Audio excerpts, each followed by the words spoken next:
Two soldiers entered the palace under the cover of darkness. They thought they were about to change the future of Israel. They were wrong. They murdered a king, carried the proof to David, and expected to be rewarded. But when David heard what they had done, everything changed. With their secret hidden beneath their clothes, Baanah and Rechab rode toward Hebron. They believed David would call them heroes. Instead, they were riding straight toward judgment. The king is close now. Yes. And the price will be paid. They believed killing their enemy would make them powerful. They believed David would reward them. But they had made one terrible mistake. They completely misunderstood the king. After Saul's death, Israel did not immediately find peace. The kingdom was divided, and the struggle for the throne had only begun. Baanah and Rechab had a choice. Their decision seemed simple, but one choice changed their lives and became their final legacy. Baanah and Rechab sought weakness. In the silence, they made a decision. Their target was Ish-bosheth. Their plan was simple: enter the chamber and kill the king. They must escape before anyone can stop them. David did not celebrate Saul's death. He mourned the fallen king, remembering the man, the battles, and the friendship that had been lost. Ishbosheth now carried Saul's crown. But a crown could not guarantee loyalty, and beyond his borders stood David, the man destined to become king. Their home was Beeroth, a place remembered among the towns associated with Benjamin and Saul's people. Baanah and Rechab were not kings. They were military men, close enough to power to see its opportunities. The enemy charged first. David raised his sword, mounted his horse, and rode straight into the chaos. Go forward! Strike them down! Now! To the center! Show them no mercy! David was surrounded. His soldiers were falling back. Then he gave one command. Warriors! Advance! But Saul's dynasty was becoming weaker, and everyone could see that David's influence was expanding. For a time, Abner, commander of Saul's army, was the strongest pillar supporting Ishbosheth's throne. But Abner eventually quarreled with Ish-bosheth, and the alliance protecting the king began to collapse. How dare you speak to me in this manner? I am the king of this land! Abner walked away from Ishbosheth and opened negotiations with David. Without Abner, Ishbosheth's already fragile position became even more dangerous.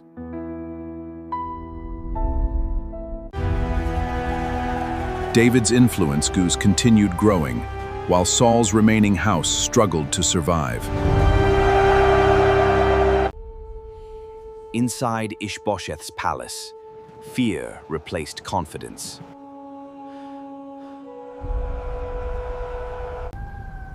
Baanah and Rechab were watching everything, and they understood what the changing balance of power meant.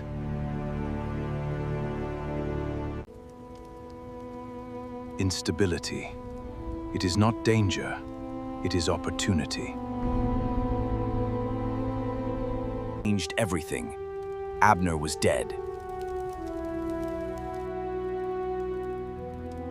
Ish-bosheth became terrified.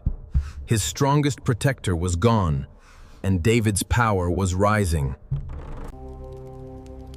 Baanah and Rechab saw a kingdom without protection, and their minds began moving toward a terrible solution. They decided that removing Ish-bosheth could place them on the winning side of history. Morning arrived quietly, hiding the violence that was about to unfold.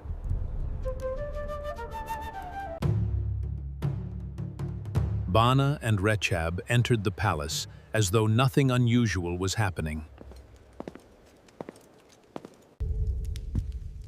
They moved deeper into the building, toward the room where Ish-bosheth rested.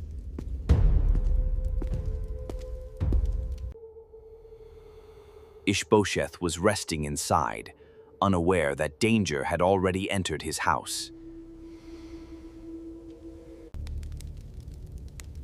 Baanah and Rechab reached the chamber, and their decision became irreversible.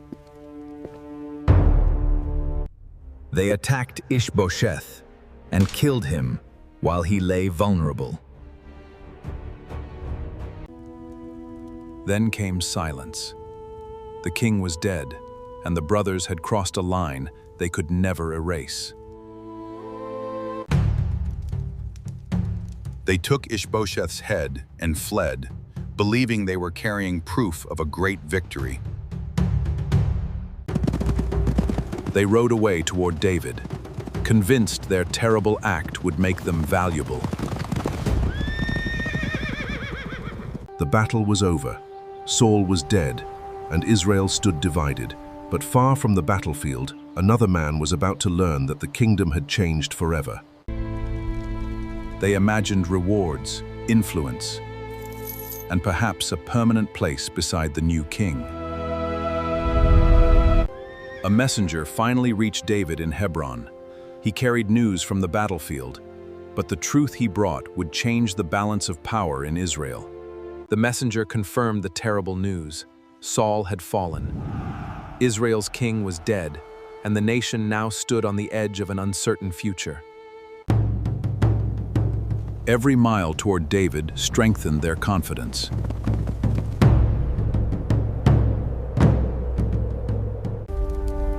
At last, they reached David's camp and approached the man they believed would reward them.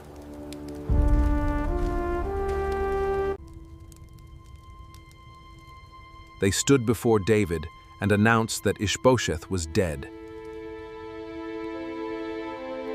"We have brought you the head of your enemy. Today the Lord has avenged my lord the king." They presented the killing as a service. They believed they removed David's rival for him. But David did not celebrate. His silence immediately changed the atmosphere. I found him fallen. He begged me to end his suffering. I took his crown and bracelet. David remembered what had... For David, political advantage did not make murder acceptable.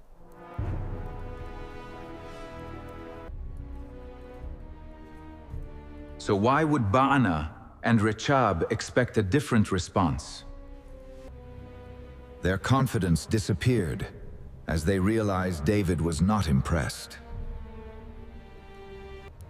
Their confidence disappeared as they realized David was not impressed. They had not delivered David a gift. They had delivered evidence of their own crime. You have murdered a righteous man in his bed. Now, pay the price for your betrayal. Take them! The men who expected promotion were instead taken away under guard. Their dream of power disappeared in a single moment.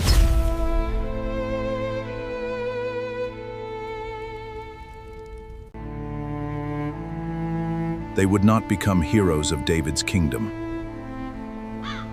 They became a warning. The message was clear. David would not reward men simply because their violence benefited him. David ordered Ishbosheth's remains to receive proper burial.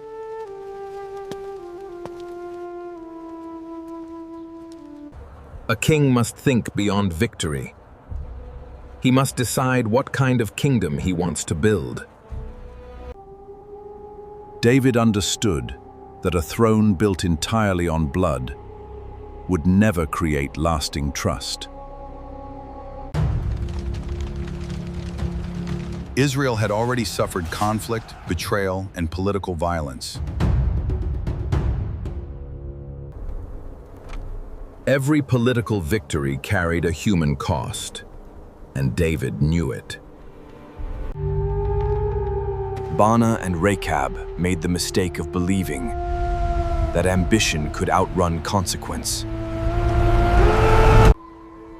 They chose a shortcut to power, believing tomorrow could be forced into existence.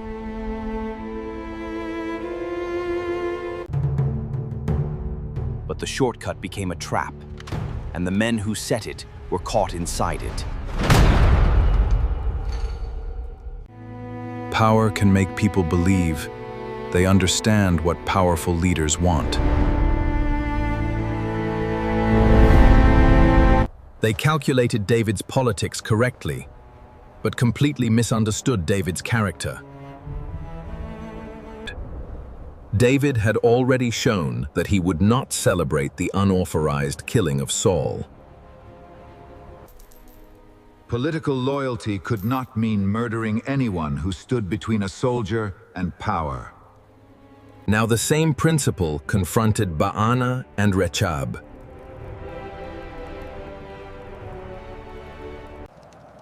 Israel was watching, and David's response would shape how commanders behaved in the future.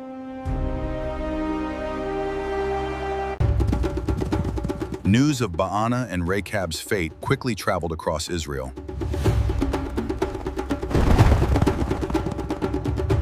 People heard that the men who killed Ishbosheth had received no reward.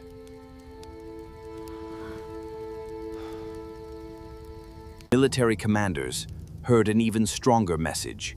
Violence had consequences. If we cross that river, there is no turning back. David's rise continued, but not because Baanah and Rechab had killed his rival. More tribes began gathering around David as Israel moved toward unity. And with this covenant, the tribes of Israel are united. The death of Ish-bosheth marked another step toward the end of Saul's divided dynasty. Yet the bloodshed that accompanied the transition could not simply be forgotten. The story of Baanah teaches that opportunity without wisdom can become destruction. Two brothers saw a kingdom collapsing and believed they could control what came next. One decision transformed them from ordinary soldiers into infamous names. They wanted history to remember their usefulness. Instead, history remembered their crime. Centuries later, their names remained preserved in the biblical record. Their attempt to gain power became the very thing that destroyed their future. The throne they wanted remained, but they would never stand beside it.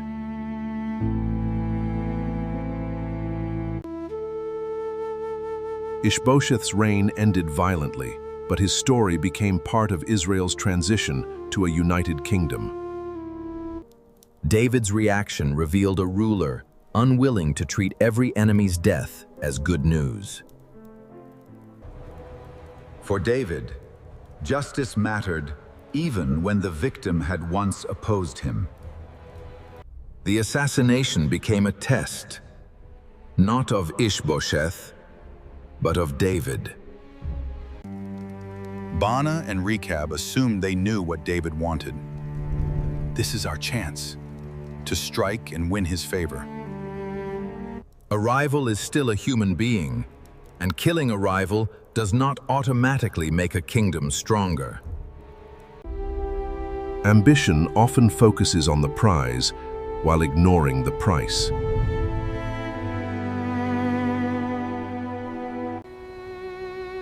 For Baanah and Rechab, the price was everything. Israel continued forward, even as the brothers disappeared from its political future. David didn't walk onto the battlefield to survive. He walked onto it to destroy the enemy standing in his way. Thousands of warriors stood against David, but he saw something they couldn't. The battle was already turning in his favor.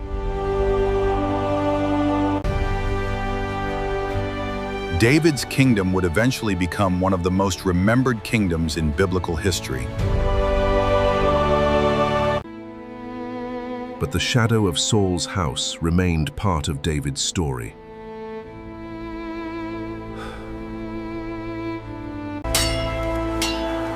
The transition from Saul to David was not simple, peaceful, or painless. Men like Baanah and Rechab lived in a world where political survival could depend on split-second decisions. Yet difficult circumstances did not erase responsibility for their choices.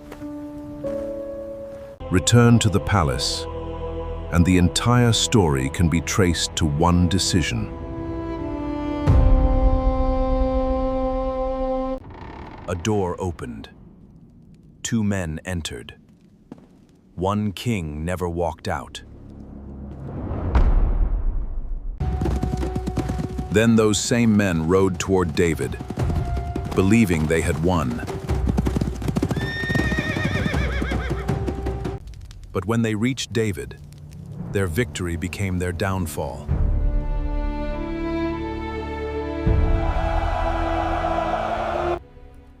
Innocent blood could never be converted into political reward.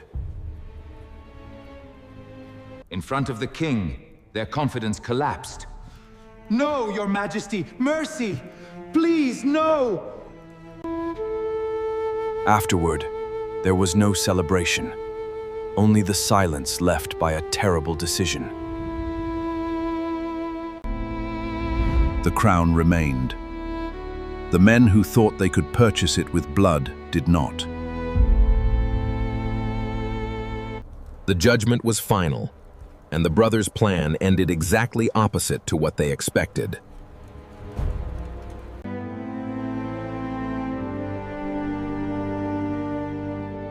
And that is why the story of Baanah still matters. Ambition can be powerful, but ambition without wisdom can become self-destruction. Shortcuts can appear attractive when the future seems uncertain.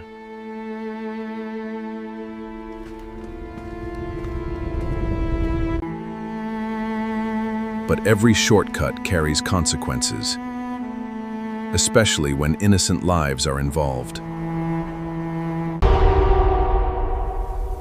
Power gained through violence can disappear just as quickly as it arrives. David's response showed that political success and moral responsibility could not simply be separated. But every shortcut carries consequences, especially when innocent lives are involved. Power gained through violence can disappear just as quickly as it arrives.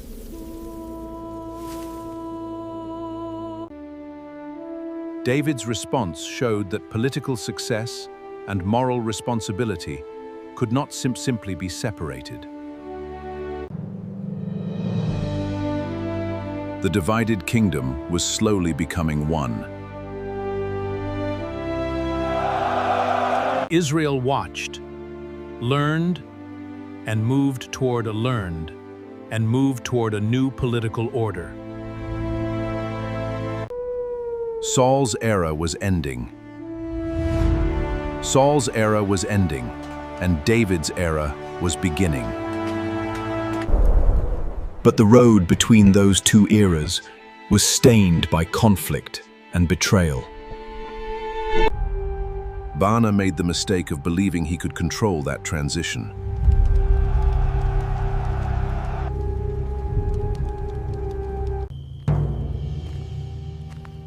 Rechab made the same choice, and together they crossed the final line.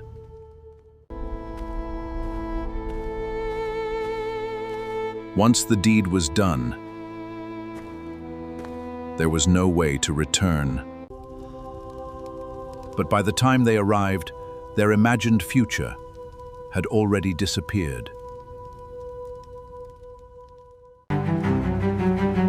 They rode toward David, believing the future belonged to them.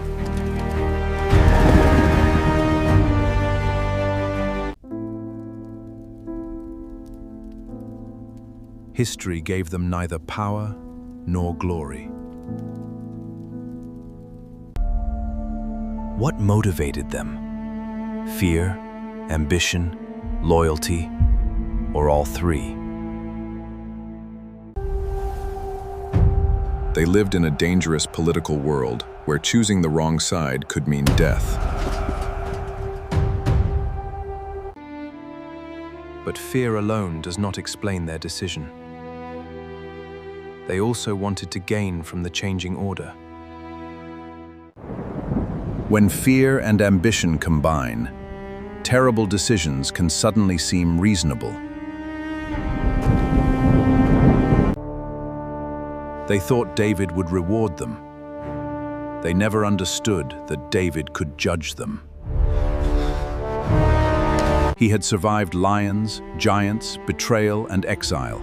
But now David faced the greatest battlefield of his life, and an army determined to destroy him.